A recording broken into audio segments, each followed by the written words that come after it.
man, X-Pac. I love the X-Pac, man. When he first arrived at WCW, sitting in the audience. Never forget Tony Schiavone. He used to wrestle under the name the 1-2-3 Kid. But what is he doing here? That was amazing, man. Hey, man, Reveli, look, one of the most, he was big, yet he was small. You don't realize X-Pac was like 6'2", 240, but he looked small compared to his counterpart. And look, when DX rebooted after Shawn Michaels retired briefly, he was the integral part. If you didn't want to be, look, I love Triple H, but X-Pac was the most exciting, especially when him and Kane teamed up and made Yes. one of the most unlikely tag team champions arguably in history.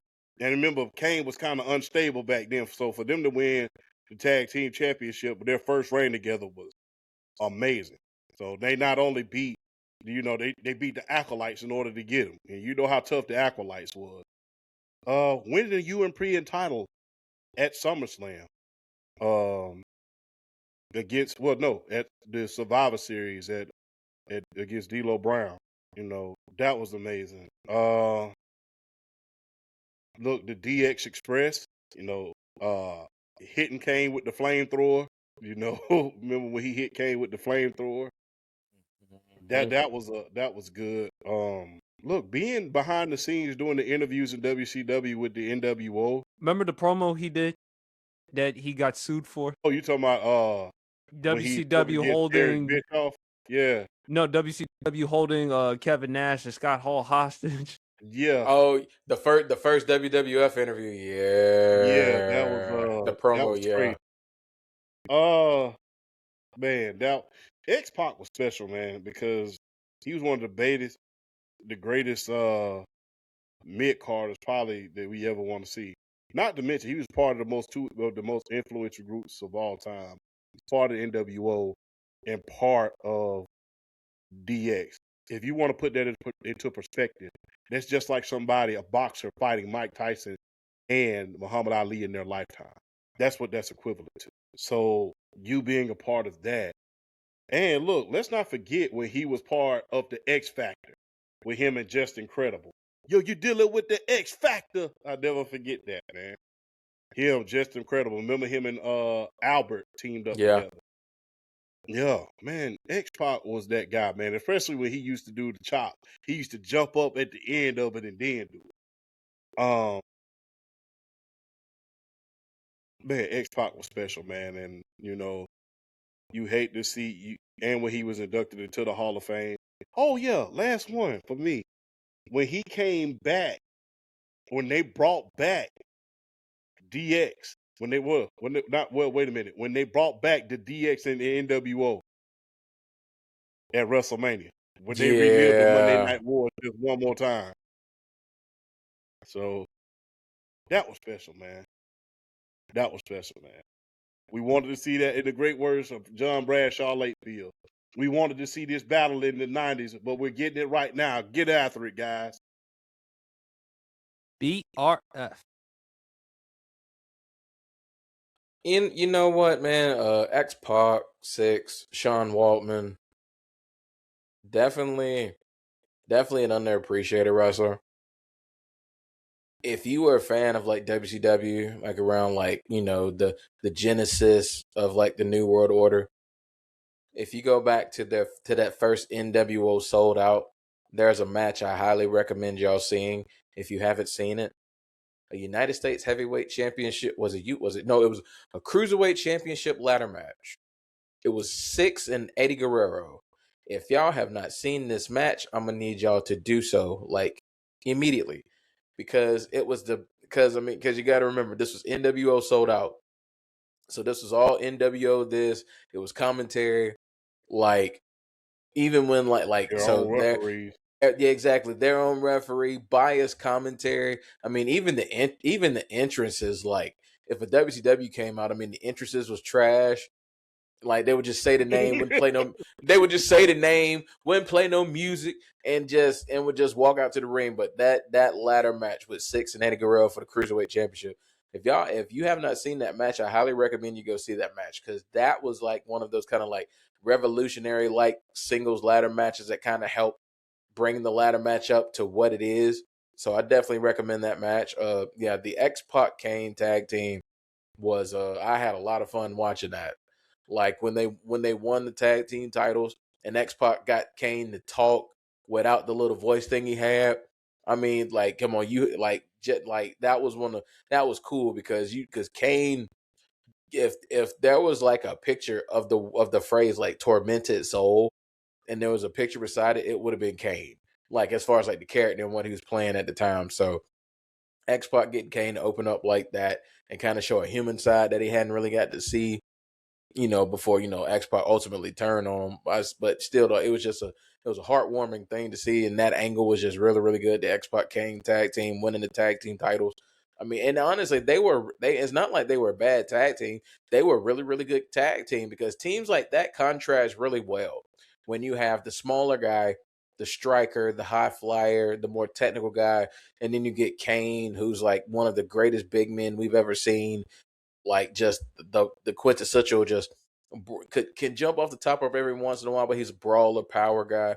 I mean, the tag team dynamic, it worked, and they were over for a while, so that dynamic worked.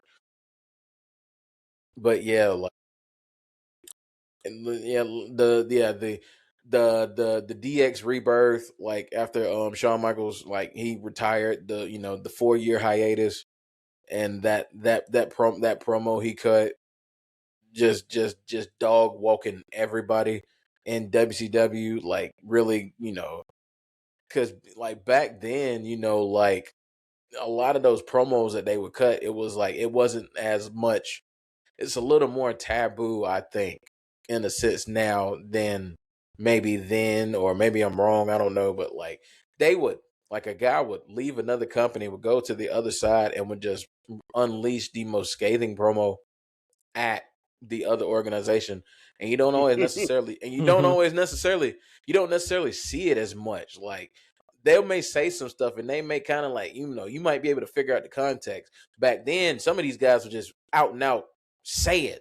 Like Rick it's Rude. almost like, bro, you just went to the World Wrestling Federation and here you are mentioning like Hulk Hogan's name out your mouth and all that other stuff when he's like peak WCW, and it's like, man, like stuff was tough back then. Attitude Era, like people can say what they want to about the Attitude Era, but the Attitude Era is nothing to be played with, nothing to be messed with. Like some of them promos were they were lethal to say the very least.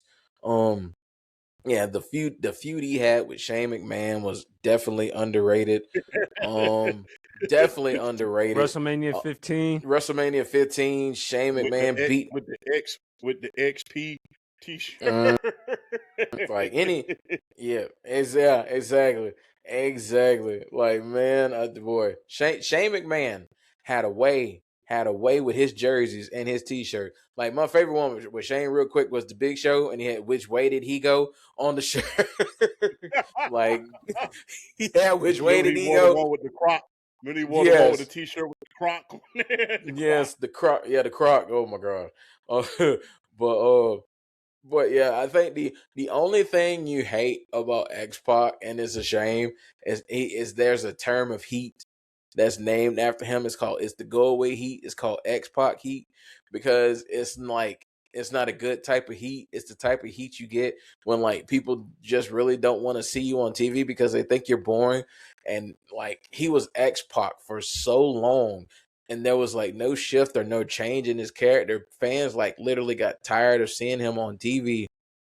But then but you see him now, like kind of cleaning himself up, getting his life together, cleaning his life up, all the tragedies and hardships and stuff that he went through to be where he is now, in the mindset that he is like, I'm happy for him. I'm glad to see him like prospering, doing well. Um, so I and there's probably more like, I mean, come on, you really can't talk about X Pac, Sean Waltman. You can't really talk about him without beating Razor Ramon as the 1-2-3 kid. I mean, you Yeah. can't talk about him without talking about that match. For me, that upset really jump started what Monday Night Raw ultimately became to, because like it's like that moment still lives as like one of the greatest like upsets in the history of like any type of WWE TV show. Like the hell this little scrawny kid doing coming out of nowhere and beating Razor Ramon, who was like at his heel peak, like his hottest heel peak at the time, and Sean and the 1-2-3 kid just comes out, hits a moonsault 1-2-3. I'm like, okay, we might have a little something here. So, but yeah, he, like I said, he was definitely underappreciated because he put on some hella matches, and I'm just glad now he's able to get flowers that fans actually can go back and watch some of his matches and really understand honestly how good he was and how ahead of his time he was as a cruiserweight. So shout out to Sean Waltman, shout out to X-Pac, man. He's definitely underappreciated, and I'm glad he's getting his flowers. I'm sorry, it has to be the plane ride from hell when he chopped off Michael Hayes' ponytail and then running around the plane like he's the WWE title or some shit. That is my favorite moment. I mean, thank God for Dark Side of the Ring. I had to watch that full episode. And then, of course, WrestleMania 15, him and Shane McMahon, him and Kane. I love X-Pac, man. Underdog. Because he wasn't that big of a dude. I mean, he was about like, what, 6 feet, $160, $150. And then for him to be with DX and then just excitement, man. And also the psychology, how he was so athletic at his size, though. That's what I love. But the plane ride from hell when he chopped off Michael Hayes' ponytail. And then the promo that he did when he got sued for. Those are the two things that stand out to me with X-Pac. Can you imagine you waking your ass up out of the middle of the night and somebody cut your damn ponytail off? Ooh, somebody got to get their ass whooped after that. Imagine how I feel if my braids got cut off. Damn. There you go. And then I just love X. And then of course, go back if you want to watch a good match of X-Pac when he was 1-2-3 kid, when he faced Bret Hart for the title. That was a good match though. That was a good one. But X-Pac had some underrated mic skills though. I love this one though, but I'm sorry, the plane ride from hell. If there's one thing that stands out, him chopping off Michael Hayes' ponytail. Love Michael Hayes though, but damn. You mean Doc Hendricks? Look at me on him.